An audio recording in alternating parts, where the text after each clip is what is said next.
Every day, massive commercial cargo ships navigate some of the most heavily militarized waters on the planet.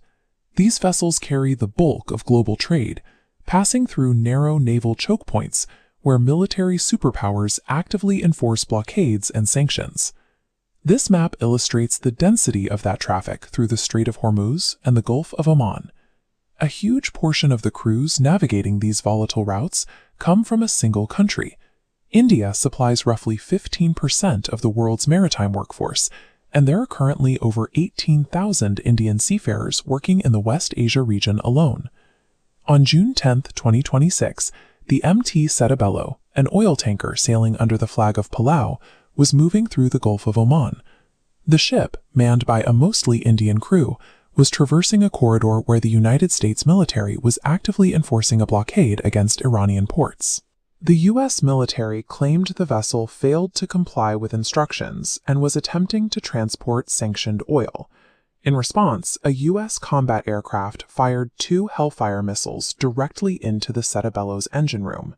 While 21 Indian crew members were eventually rescued from the disabled ship, 3 were killed in the strike: Chief Engineer Suresh Patnala, Deck Cadet Aditya Sharma, and engine fitter Shivananda Chaurasia. When naval enforcement escalates to lethal force against neutral, third-party workers, standard commercial shipping lanes become active war zones.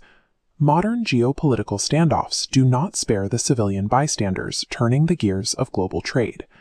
The Setabelo strike was part of a rapid, systematic sequence. Within a matter of days, U.S. forces targeted 2 other tankers carrying Indian crews, the Marivex on June 8th, and the Guinea-Bissau-flagged Jalvir on June 11th. The consecutive attacks triggered a diplomatic crisis. India's External Affairs Minister, Dr. S. Jaishankar, lodged a strong formal protest with the U.S. Secretary of State, summoning the U.S. Chargé d'Affaires in New Delhi and stating clearly that lethal actions against commercial shipping are entirely unjustified. Internally, the Indian government faced intense domestic pressure. Opposition leaders demanded accountability from Prime Minister Narendra Modi, questioning how a highly publicized diplomatic alliance with the United States failed to protect Indian citizens working in international waters.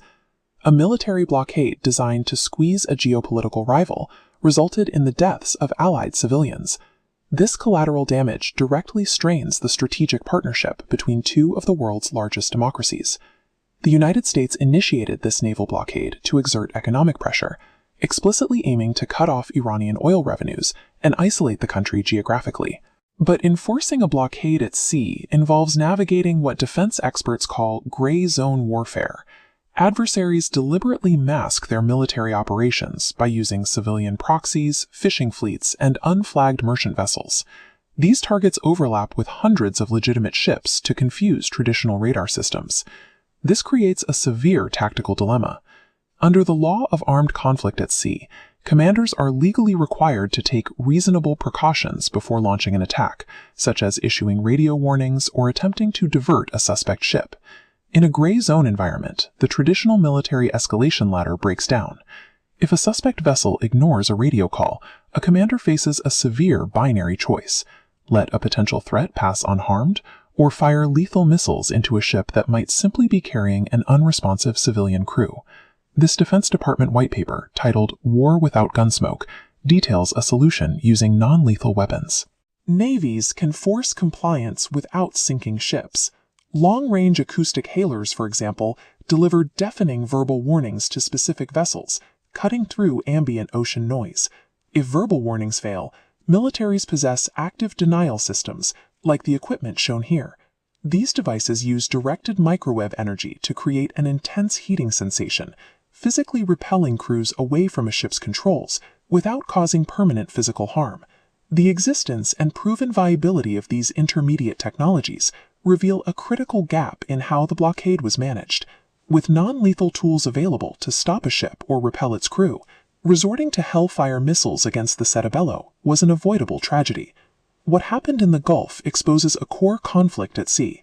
Military powers are attempting to enforce unilateral sanctions and blockades, while the international community relies on free, unimpeded commerce and demands protection for its global civilian workforce. Superpowers risk severe diplomatic isolation when they attempt to enforce security by violating the safety of neutral global citizens. Naval forces around the world must urgently integrate non-lethal de-escalation tactics into their standard operations. Treating civilian seafarers as acceptable collateral damage will ultimately dismantle the very global trade networks that these militaries are deployed to protect.